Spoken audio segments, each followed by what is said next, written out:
Hello, in this video we're gonna check if there's a stereo speakers on Infinix Note 40 Pro. To do this, first we'll need to find all of the speakers on this device, first one being on the bottom right here, another one is located on top of the screen and that's a phone call speaker. There's also something right here, but I guess that's not the speaker, we're gonna check it anyway.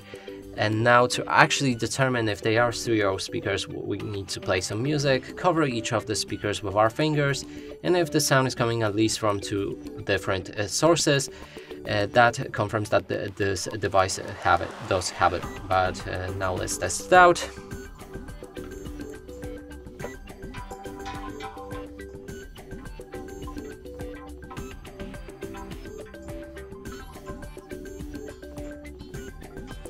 Okay, so the sound was actually coming from all of the speakers that I've shown you, and that confirms that this device does have the stereo speakers.